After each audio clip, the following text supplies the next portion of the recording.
High বন্ধুরা, আশা করি সমস্ত বন্ধুরা অনেক অনেক ভালো আছেন। আমার নিউ ব্লগে সবাইকে স্বাগত। আপনারা আগের ভিডিওয় দেখতে পেলেন আমরা সাঁতরাগাছি থেকে পুরী কিভাবে পৌঁছালাম, পুরী স্টেশন পর্যন্ত কিভাবে আনন্দ করলাম। এবারে আপনাদের সাথে শেয়ার করছি পুরী স্টেশন থেকে লজে কিভাবে পৌঁছাচ্ছি। স্টেশন থেকে পেরিয়ে আসার পরই টেকার বা অটো সমস্ত কিছুই স্টেশনে থাকে, অটো স্ট্যান্ডে। সেখান থেকে আমরা উঠে পড়লাম, মাঝখানে বসেছি সমস্ত বাচ্চারা, আমি, বৌদি, পেছনে বাবাকে বসানো হয়েছে, আর বরমশাই আর দাদা সামনে বসেছে। আমরা সমস্তটাই গুছিয়ে নিয়ে একদম ব্যাগপত্র নিয়ে বসে পড়েছি আর লজের দিকে এগিয়ে যাচ্ছি। দেখুন লজটাই ঢুকছি, কি পরিষ্কার পরিচ্ছন্ন, কি বলবো লজটা। আর লজটা আমাদের ঠিক মন্দির আর সমুদ্রের মাঝখানে। আপনাদের কি বলবো, এতটাই ভালো লেগেছে লজটা। রান্নাঘর আছে, বাথরুম পায়খানাটাও খুব পরিষ্কার, রুমটাও পরিষ্কার, বিছনার চাদরও ওনাদের পাতা ছিল পরিষ্কার পরিচ্ছন্ন। তাও আমার একটু কিন্তু বোধ হচ্ছিল। আমি চাদরটা নিয়ে গেছিলাম, পেতে দিলাম আগেই। দুটো ছেলে শোয়ার জন্য ছটপট করছে। সারাদিনের জার্নি। আমরা 2024-এর 29শে ডিসেম্বর সকালে বেরিয়েছিলাম ধৌলি এক্সপ্রেসে 9:10-এর ট্রেনটায়, আর গিয়ে পৌঁছালাম রাতে 8টা-9টার সময়। তা সারাদিনের ক্লান্ত, শুতেতে ইচ্ছা করবেই। ভাইজি গেটটা খুলে ঢুকছে, আর দাদা বৌদি ঠিক রুমটা নিয়েছে আমাদেরই অপোজিটে। ওদের রুমটাও খুব সুন্দর, পরিষ্কার পরিচ্ছন্ন। এই যে দাদা বৌদির রুম এটা।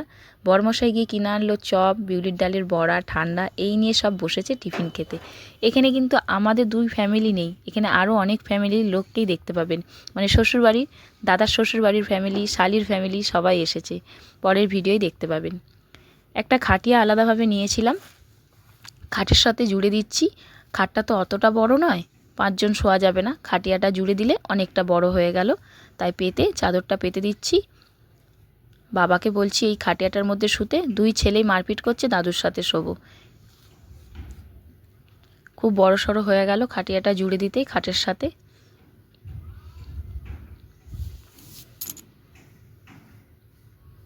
আবার খাওয়া দাওয়ার পরেই ঠান্ডা নিয়ে সব বসেছে। আর খাওয়া দাওয়া হলো, দাদার শ্বশুরবাড়ি থেকে রুটি তরকারি সব খাবার এনেছিল, সেগুলোই খাওয়া হলো সব রাতে। আবার খুব হইচই করছে ক্লান্ত দূর হওয়ার পরেই। এই খেলতে খেলতেই এক্ষুনি ছোট ছেলের পা যাবে কেটে। লজটা কতটা বড় দেখতেই পাচ্ছেন, খুব পরিষ্কার পরিচ্ছন্ন একদম। এতটাই খেলার প্লেস পেয়েছে নিচে, যেহেতু রুম নিয়েছি আমরা। রুমের পরে বারান্দা, বারান্দার পর আবার একটা উঠোনের মতন। দেখতে পাচ্ছেন ছোট ছেলে কীরকম পাটা কাটলো। বোরোলিং লাগিয়ে দিয়েছি, রক্ত বেরোচ্ছে। আমরা আবার তারপরের দিন সকালবেলা খুব সকালে নয়, 11:30-12টার সময় বেরিয়েছি সমুদ্রের উপভোগ করব। দুই ছেলে আর রুমে থাকতে চাইছে না, দেখুন না। আর কত লোক দেখুন না। ডিসেম্বর মাসটা ছুটি থাকে স্কুল সবার, পরীক্ষার পর সমস্ত বাচ্চারাই ঘুরতে যেতে ভালোবাসে। আর দেখে মনে হচ্ছে যেন পুরীতে বেশি লোক, এতটাই পুরীতে লোক মনে হচ্ছে। যে সমস্ত বন্ধুরা এখনও পুরীতে ঘুরতে যাননি অবশ্যই ঘুরে আসবেন। সমুদ্র উপভোগও করা হবে, জগন্নাথ মন্দির দর্শন হবে, খুব ভালো একটা জায়গা। কখনো শুয়ে পড়ছে, কখনো খেলছে, দুই সন্তান এই করছে। আর এখানে আমরা বাবা আমি দুই ছেলেই গেছি সমুদ্রে সোমবার দিন, কারণ বরমশাই আর দাদা গেছে বাজারে। মঙ্গলবার যেহেতু রান্না হবে, আর সোমবার দিন ঠাকুরের ভোগ খাওয়া হবে বলে রান্নাটা হলো না। আমি রাম লিখছি, বড় ছেলে বলছে ঢেউ এসে মুছতে পারে কিনা দেখব। একটা বল কিনেছে, এই বলটা 50 টাকা, এটা নিয়েই বেশি খেলাধুলা করলো দুই ছেলেতে। খুব আনন্দ কিন্তু করছে ওরা, বেশি বাচ্চারা আনন্দই করে।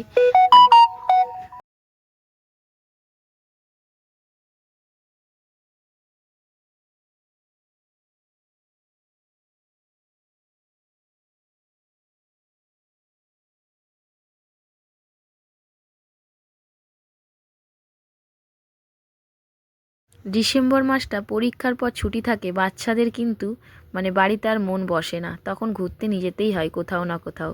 তবে দেখে মনে হচ্ছে যেন পুরীতেই বেশি লোক, এত লোক চারিদিকে, এত ভালো লাগছে দেখতে। আমার দুই ছেলে এত আনন্দ করছে। আমার ভাইপো ভাইজি এলেও খুব ভালো হতো, কিন্তু ওনাদের শরীরটা দুজনেরই একটু বললো ভালো না, সমুদ্রে আসলো না। আর বরমশাই আর দাদা গেছে বাজারের দিকে, মঙ্গলবার রান্না বান্না করা হবে, সোমবার দিন ঠাকুরের অন্নভোগ খাওয়াবে বলে সব জগন্নাথ মন্দিরে গিয়ে, তাই আর রান্না হলো না। আর আমরা এই জন্য ঘুরতে এলাম। কিন্তু এত আনন্দ করছে ছেলেগুলো, দেখুন না, বালি নিয়ে ঘর বানাচ্ছে, পাহাড় বানাচ্ছে, না জল আনবি না। কি সুন্দর করছে, কি আনন্দ করছে, শুয়ে পড়ছে, কানে জল ঢুকে যাবে তাও ভয় নেই, খুব এনজয় করেছে।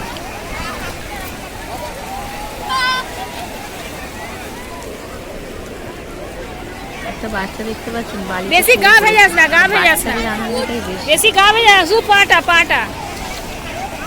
পুরীতে ভেবেছিলাম ভিডিওগুলো এডিট করে আপনাদের সাথে শেয়ার করবো প্রতিদিন, কিন্তু পুরীতে আমার কোনো নেটই আমি পাচ্ছিলাম না, তাই শেয়ার করতে পারলাম না। বাড়িতে এসেও এমনই সমস্যায় পড়লাম, স্কুল ভর্তি, বই কেনা, ব্যাগ কেনা, দুই সন্তানের এইসব নিয়ে ব্যস্ত হয়ে পড়লাম, তাই এডিট করতে কদিন লেট হলো।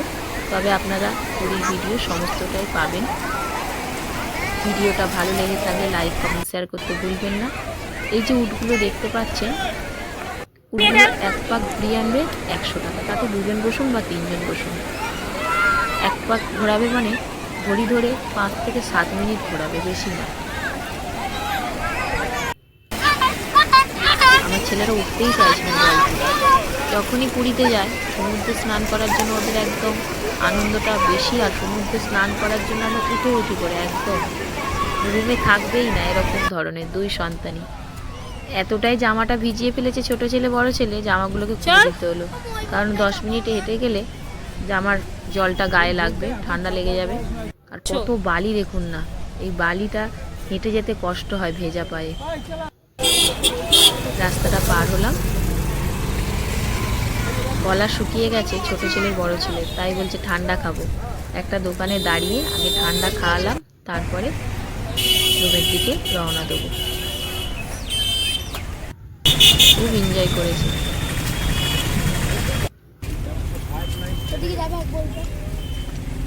ভিডিওটা এখানের মতনই শেষ, পরের ব্লগে দেখা হবে। সুস্থ থাকবেন, সবল থাকবেন।